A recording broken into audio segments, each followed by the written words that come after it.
I learned one of the most valuable lessons of my life, and I have to share it with you. And that lesson is this. In your life, in any given moment, the strongest dream in that moment wins that moment. I am a very powerful dreamer. Yeah, I'm not lying.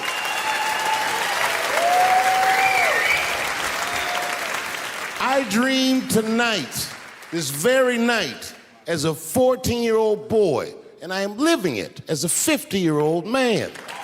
My dreams are very strong. Today, I walked all around Washington. I used to be poor in this city, and all day people just said, hey, Dave, like they knew me personally, and I felt like I knew them. And I say to myself, my God, Dave, what a powerful dream. But then sometimes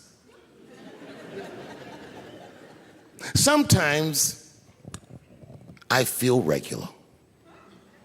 Just feel like myself. Maybe I'll smoke some weed and be in some nightclub and feel shy.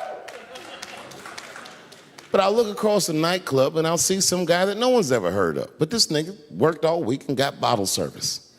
And there's bitches bringing Moet with sparklers to him. And I picture in my mind he's Persian. He's doing some kind of weird Persian dance. And he got 6 bitches at his table because he got so much liquor, and they all call him saying, go Cena, go Cena. And I'll be looking across the room like, oh my God, I'm in that guy's dream. I can hear him telling his friends, hey, how was the club last night? Man, that shit was fantastic. I had bottle service. I seen Dave Chappelle across the club looking at me like, ooh, who was that? And that's the trick to life. You have to be wise enough to know when you were living in your dream. And you have to be humble enough to accept when you're in someone else's. It's why I don't judge between Will Smith and Chris Rock. Because you guys look at them as big ideas, but I look at them as fellow dreamers.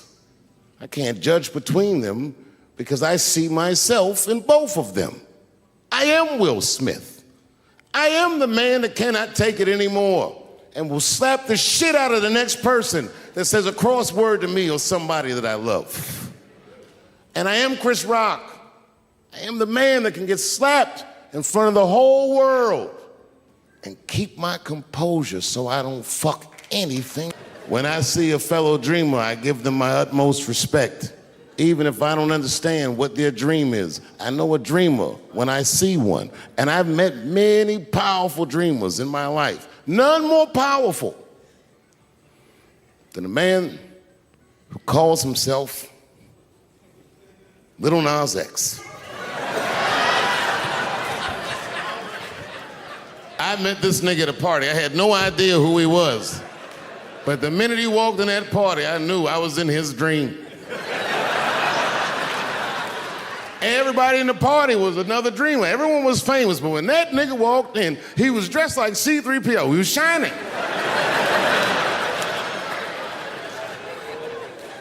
And everyone was like, oh my God, there he is. That's Lil Nas X. I didn't know who he was. And for some reason, out of all them dreamers, he walked right up to me. And he said, I tried to get you in my video. I didn't know what the fuck he was talking about. I said, what? I said, what? What video? And he just looked at me like, you know what video, and walked away. And I watched him walk away. I said, man, this nigga's having a very powerful dream.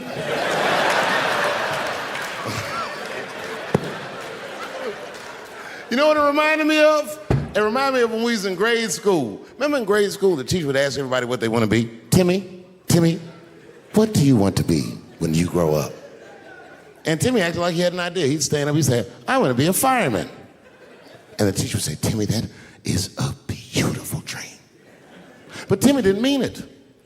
Timmy said he wanted to be a fireman because deep down, Timmy's attracted to fire.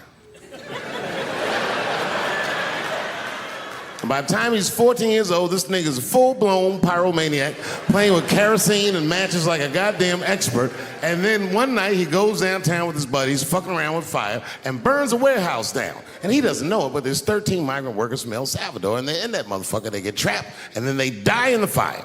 Isn't that a tragedy? It was an accident.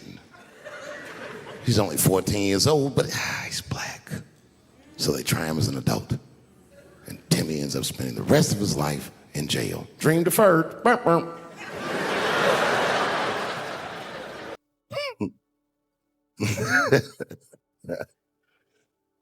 What about you, Billy?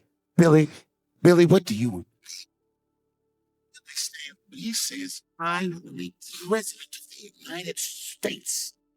Jesus, Billy, that is a wonderful dream. And Billy means that shit. Billy does everything right. That motherfucker gets his grades up, joins student government, he even does extracurricular activities like show choir just to make his resume look good. He's on track to be president, but junior year he wipes 16, gets his girlfriend. By the time he's 20 years old, this motherfucker makes assistant manager at Walmart. His youngest one in the district. Oh my God, if I can keep this up for 4 years, manager. If I can keep this up for 2 years, I can even. That came true. And I wanted to thank you all for making the man that I am today.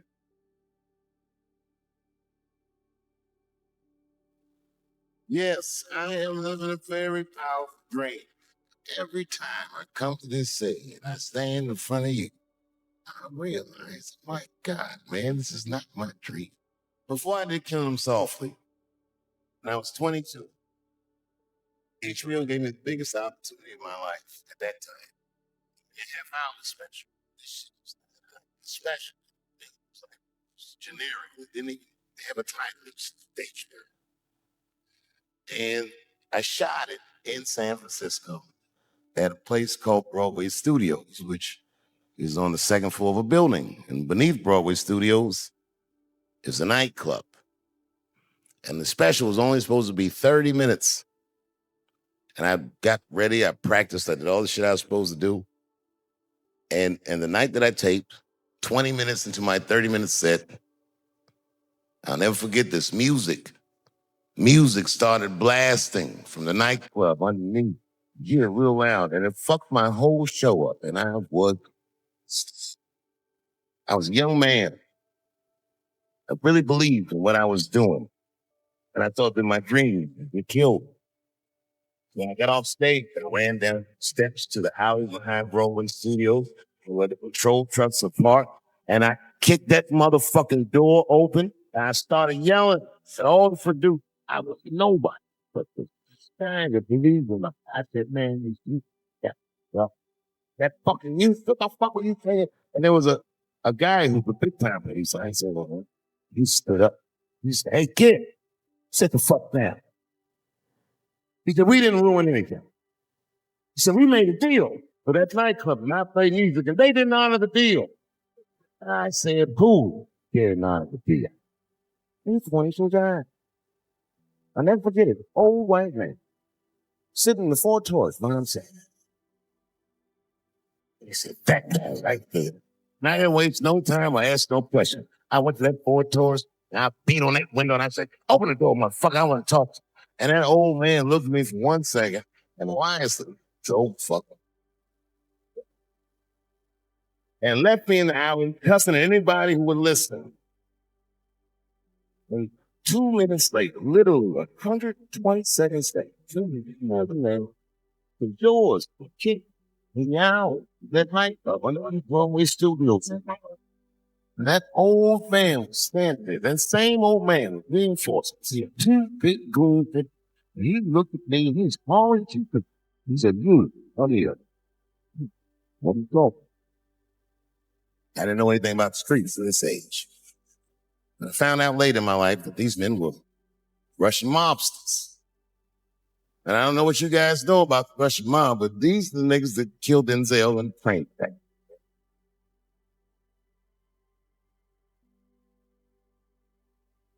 And all the producers knew what I was up against. They said, Dave, Do not go in there. And I said, fuck y'all. And I walked right into that kitchen, and they closed the doors behind me, and it got dark as fuck there. And I knew I was dumb. I knew I was in a bad situation. You have to understand, I believed in what I was doing. I didn't give a fuck. Kept cussing. And not to say what I like. That old man could believe that I was talking all this shit. And as soon as I took a breath, he stopped. Jack, I said, hey, kid, listen. Your friends lied to you. He said, what name? Your friend. When he said that, I realized that, well,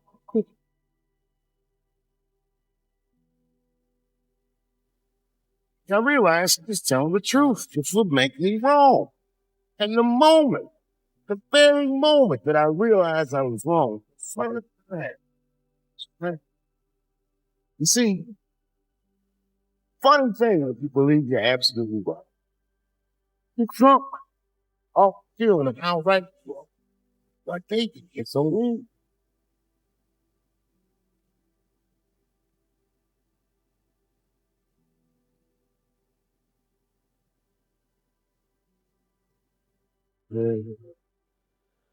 But I didn't buckle.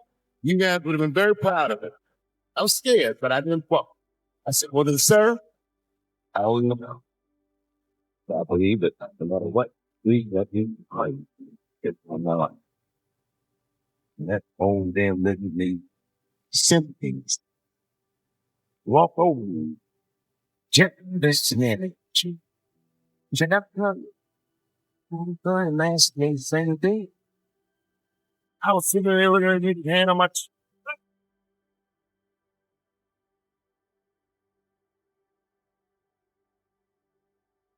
And he said, you did that. Really? Just like that. Doors up and back up. Light down, he fed it. And I just walked down the line. I lived to fight another day. I've also been working on a book, and this is true. I'm rewriting the American classic, Huckleberry Finn, from Nigger Jim's perspective.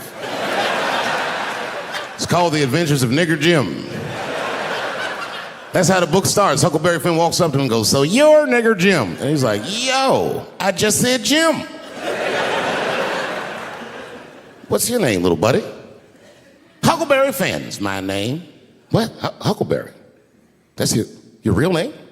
God-given. You know what? Just call me Nigger Jim. It's fine.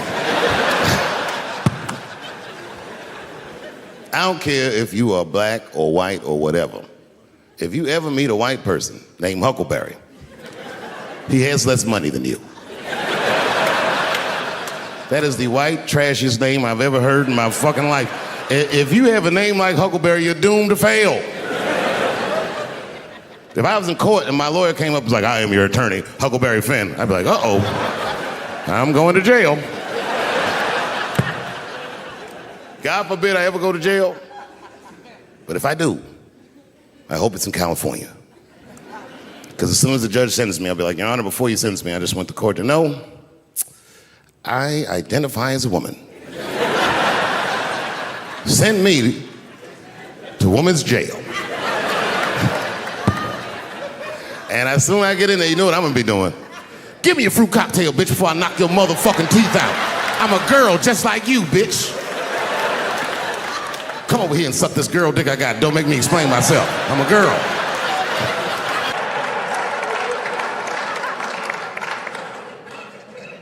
Really, I could do these specials like Steph Curry. I'll be shooting from inside, outside, all night. It's been great ever since.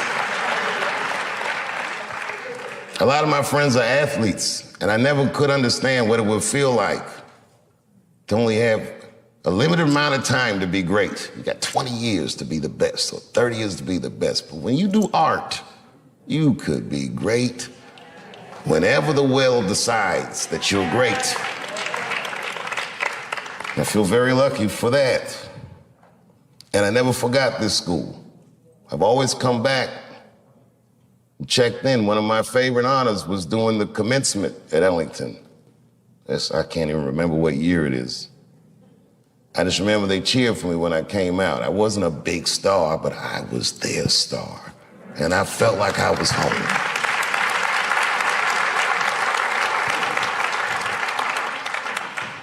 After I did Lorne Michaels, after I did Saturday Night Live, Lorne Michaels said something that I got to share with you. He goes, "You went to Peggy Caford School, didn't you?" That's what he said. And I said, "I did." And he said, I want to say that Saturday Night Live, he goes, "Tell her I owe her money."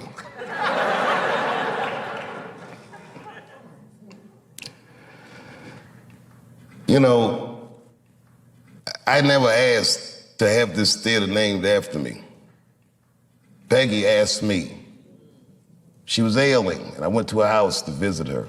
She said, "I want you to put your name on the school." She said, "It will help us raise money for the school." And to me, it was like, I felt like I'm a little young for that, and I'm still kind of using the name, you know what I mean? Let's see what I do with it first. You never know, you know. Like, imagine if OJ named his son OJ Jr. Oh, Dad.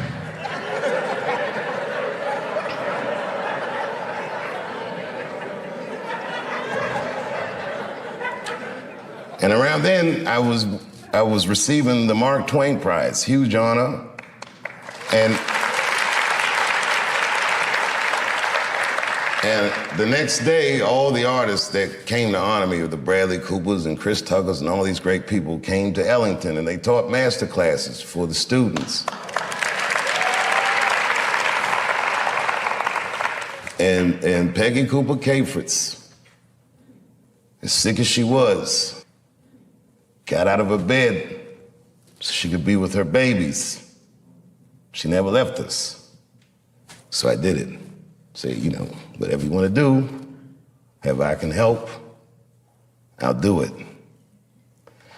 I got to tell you, if you quit a show like Chappelle's show, I don't know if you know what happens to you professionally, but I'll tell you what doesn't happen. They don't just say, "Well, good luck in your future endeavors." With that media, they beat me up. With their power, they tried to make me behave. It takes a strong person to stand out in the cold like that.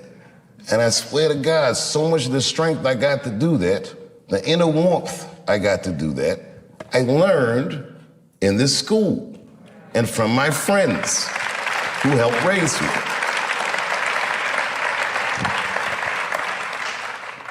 So why wouldn't I do anything I could to help my benefactor? And the last time I came back, after the closer, when the kids were mad at me, I gotta tell you, that was quite the day. All the kids were screaming and yelling. I remember I said to the kids, I go, "Well, okay, well, what do you guys think I did wrong?" And a line formed.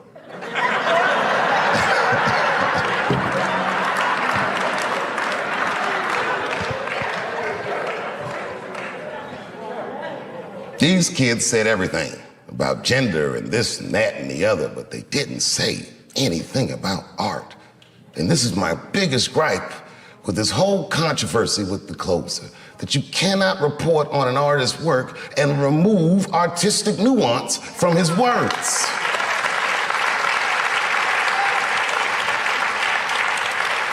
It would be like if you were reading a newspaper and they say, "Man shot in the face by a 6-foot rabbit, expected to survive." You'd be like, "Oh my God." And they never tell you it's a Bugs Bunny cartoon.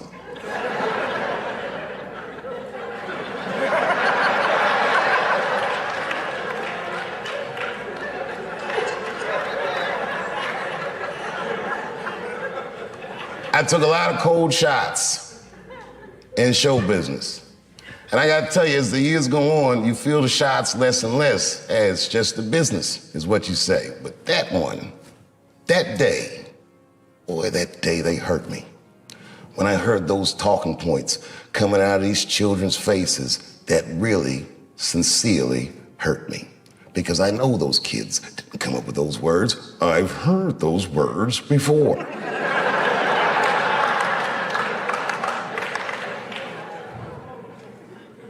The more you say I can't say something, the more urgent it is for me to say it. And it has nothing to do with what you're saying I can't say. It has everything to do with my right, my freedom of artistic expression that is valuable to me, that is not separate from me.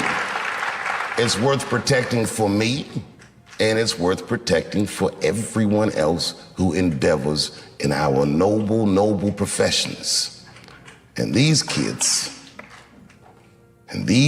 didn't understand that they were instruments of oppression. And I didn't get mad at them. They're kids, they're freshmen, they're not ready yet. They don't know. What made me mad, and I am this petty,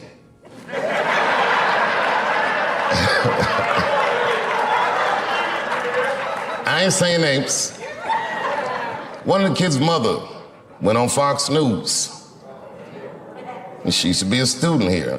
I remember her face, but I don't know if she was particularly popular. Anyway.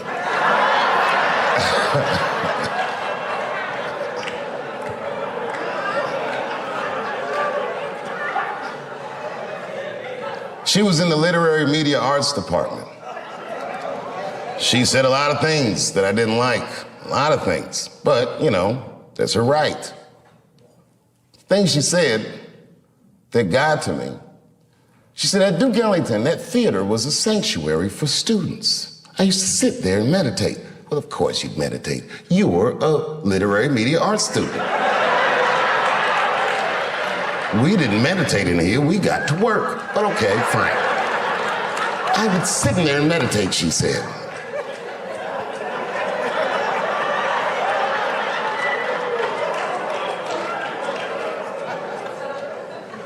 And then she scrunched her face up.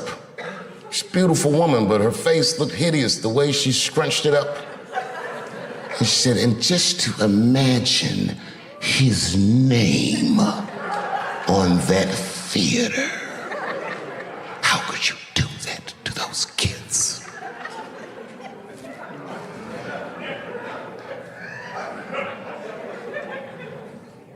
Listen. No matter what they said about the closer, it was still the most watched special in the world.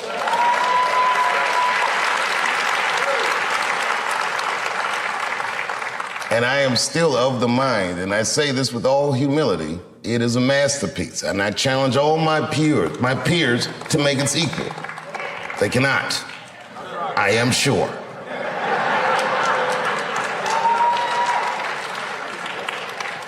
It will be decades before you ever see someone in my genre as proficient as me. I am maybe a once-in-a-lifetime talent. I am telling you the truth.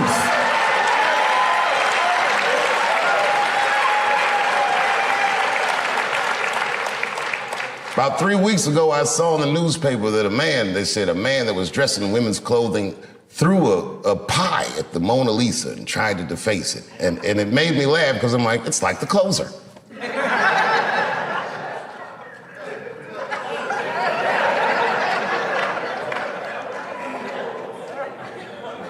I said it to the kids that day, if you have a better idea, then express it, and you can beat me. It's that easy. If you have more talent than me, then display it, and you can beat me with certainty. This is what our genre is about. The idea that my name will be turned into, now it's their turn. This is their first nigga lesson. And I'm honored to give it to them. They're gonna pay me for this show. I called my agent, I said, is there anything I can do about this show? And he said, no. Well, fuck you too then. If you want something done right, I guess you gotta do it yourself. So I'm not going to the agents. I'm coming to my real boss. I'm coming to you. I'm begging you. If you ever liked me, if you ever think there was anything worthwhile about me, I'm begging you, please don't watch that show. I'm not asking you to boycott any network. Boycott me. Boycott Chappelle's show. Do not watch it unless they pay me.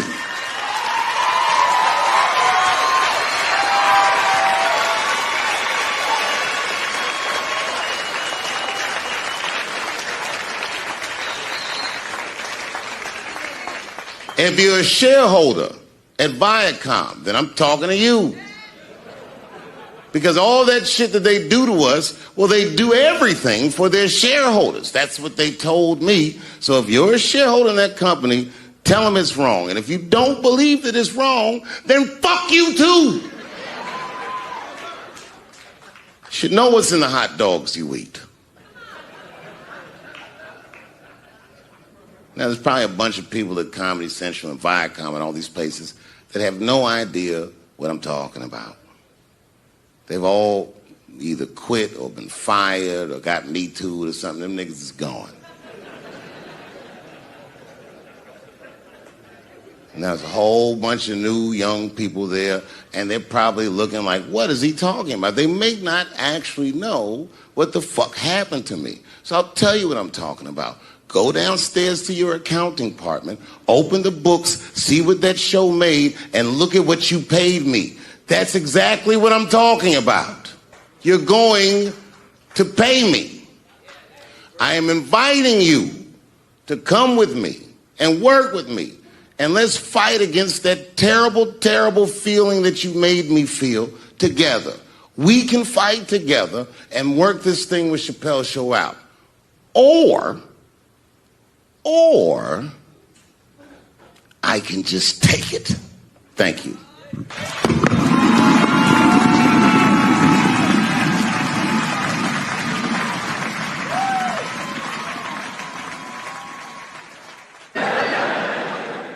Somehow we worked it out so that they gave me an early enrollment, and I left Eastern within weeks of that. And I came to Duke Ellington, and it was better than I could have ever imagined.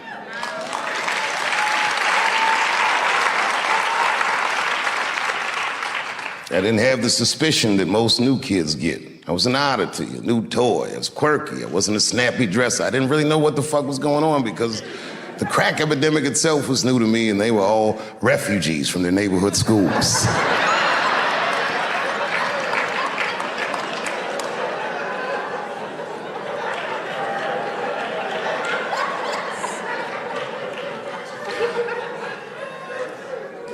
In the morning, we would have our academic classes, and then in the afternoon, we would have our arts classes. It was a long school day. We started at 8:30. We wouldn't leave here till 5, sometimes 5:30, whenever they saw fit.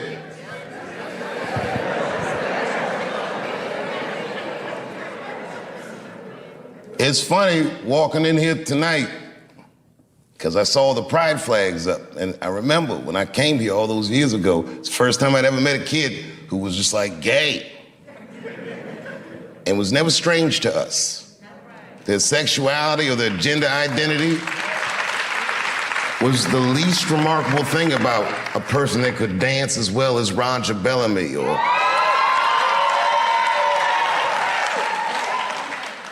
there was no distinction between any of that. Everybody was weird in their own way.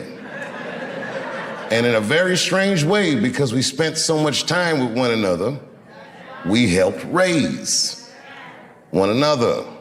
There's a camaraderie between these students that I don't know that I've seen since I left this school. I can remember, and I won't say names, there was a student that went here that used to sell drugs. Well, it wasn't just a student, but this particular guy.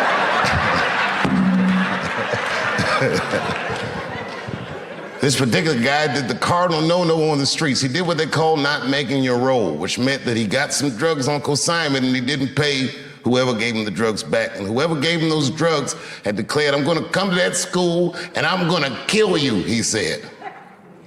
And my man was scared. And the word got around school that the goons was coming. And by the time the goons showed up, every dude that went to this school, gay, straight, whatever the fuck, was all standing out front. They said, you'll have to kill all of us. And who was in front of all of them? Roger Bellamy with some leg warmers on like this.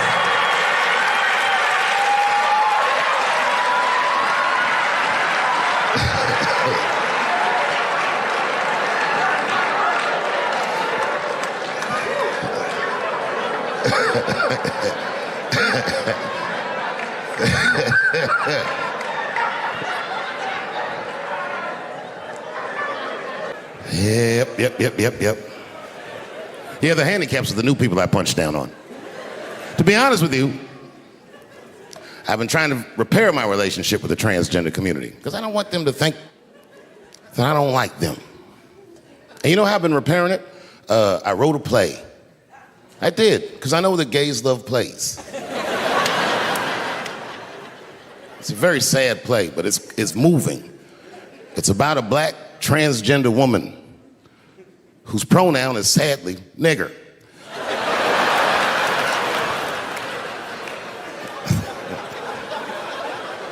It's a tearjerker. At the end of the play, she dies of loneliness because white liberals don't know how to speak to her. Sad. Started making friends that are still my friends to this very day, lifelong friends. As I get older, I appreciate my teachers more and more. But to tell you the truth, I appreciated them then. Teacher salary is, not necessarily what it should be. And when I think about that,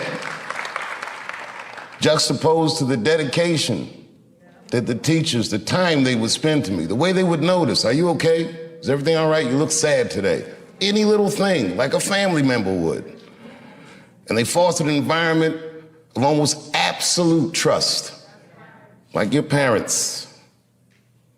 There's 2 lectures that I got at school that changed the way I do comedy, that turned a light switch on. It was 2 teachers. Donald Lease. Donald Lease, may he rest in peace. Maybe one of the single best educators that I've ever met in my life.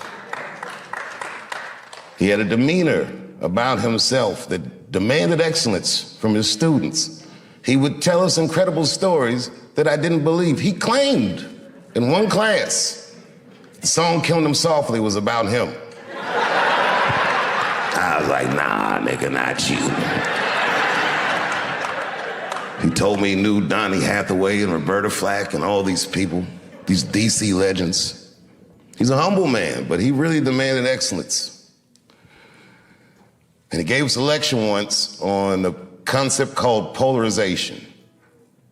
Polarization meaning the idea that if you can make everybody look at the same thing at the same time, that their rational mind will decrease and their emotional response will increase. He said that's how audiences work, that's how mobs work. That's how you make a person lose themselves in the crowd. I got it. As he was saying this, he would hold a stapler in his hand. It was a good lecture. He said, everyone focus on the stapler, and then he would explain to us what polarization is as we're all looking at this stapler, and then he'd scream, ha! And everyone would jump, oh! He said, what you scared of? Oh, shit, that works. Do you know why Prince, the famous rock star that was a friend of mine, do you know why he called himself the artist when he came back? He calls himself the artist because that's what they call us in our contracts. Oh, these contracts are crazy. You should hear the terminology they say in these contracts. To use your name and likeness in perpetuity throughout the universe. Who the fuck could possibly know what that means? Nobody does. It's so complicated, in fact, that when you're a kid like me, you have to hire somebody to tell you what that means. And you sit down at a table and you do the contract game. And that's how I got with Comedy Central. I signed the contract. But I signed the contract the way that a 28-year-old expectant father that was broke signs a contract. I was desperate. I needed a way out. And it wasn't good money and it wasn't good circumstances. But What else am I gonna do, I said. And all these white people sitting at that table told me, trust us, Dave, it's a good contract. And I looked around the table and they all seemed to agree it was a good contract. But what if it was like that game of three-card Monte? What if they were all friends and I didn't know it? And the bag of money was Iceberg's money in the first place. And ever since he did that lecture, I listened in his class intently. He was one of the only guys that I would always get straight A's from because I worked very hard, not to get his approval, but to avoid his disapproval. When we were coming up, they had a thing called juries. I don't know, do they still do juries? Juries is when all the department heads give you a piece to work on and they sit there and they make you perform the piece, and the criticism is brutal. We were kids. We didn't understand that they were preparing us for a hard world ahead. If you wanted a profession in art, they would tear us to shreds. The stress of a jury, and man, I never practiced. Because I didn't want to act. At an improv class, a teacher named Geraldine Gilstrap told me that I should stop doing funny pieces. And I should try to stretch myself artistically. And maybe I had more in me than comedy. And at the time, I took offense to that. So because she said that, after school that very night, I went to the comedy club. For the first time, I signed the list, and I waited, and I got on, and I killed it. Killed it. Must have been 35 years ago, night after night. I killed it. I'd show up and I ended up doing something that no one had ever seen before, including myself. Maybe Prince is the only other guy that I've seen do this, where you just quit something that was popular when you're at the very top of it. Lucky for me, when I quit, I went to Africa, so there was a media storm that I didn't hear. By the time I got back, everyone was just looking at me crazy. That was a very difficult decision to make. The entire world told me I was crazy, but I was sure I was being true to myself and to something that I learned at Ellington.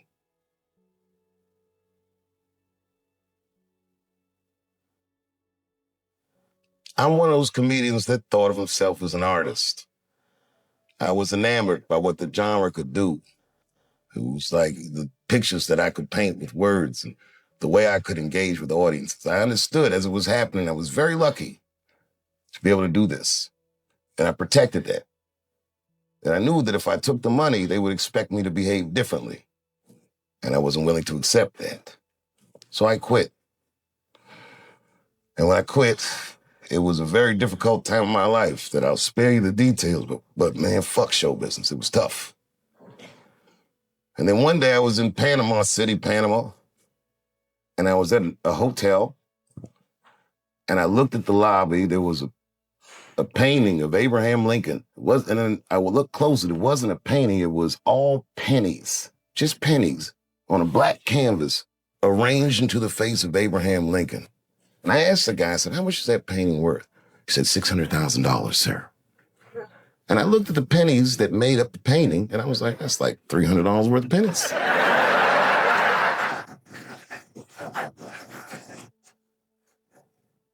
Light bulb went in my head. I realized the value of art. Some of the biggest wars and crimes and scams in the history of finance, the depth of art. Art is a powerful commodity. And artists, you're good at it, never behave as a commodity. It's tough though.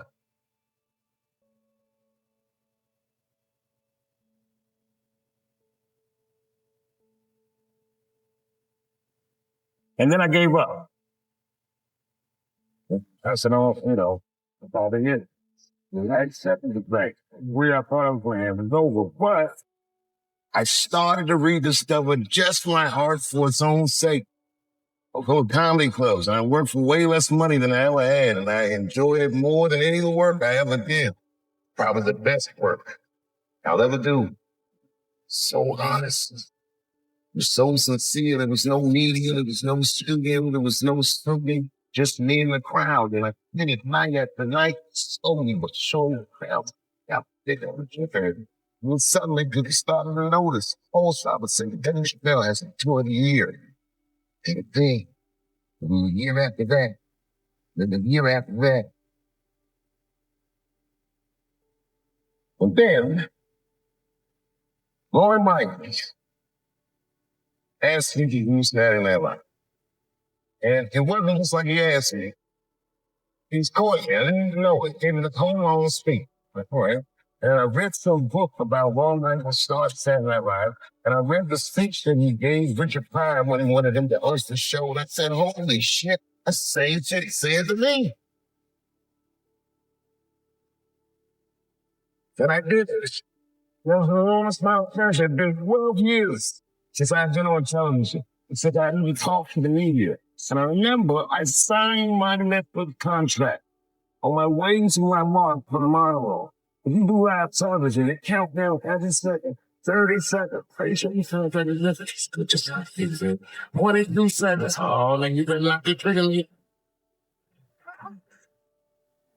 Man, I 876 543 21. I walked out on that stage.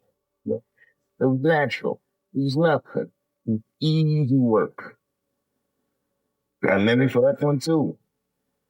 First Emmy I won. And when I walked on the stage, and being on the pole for so long, for the first time when I walked on the stage, I'm like, damn, nigga, I just made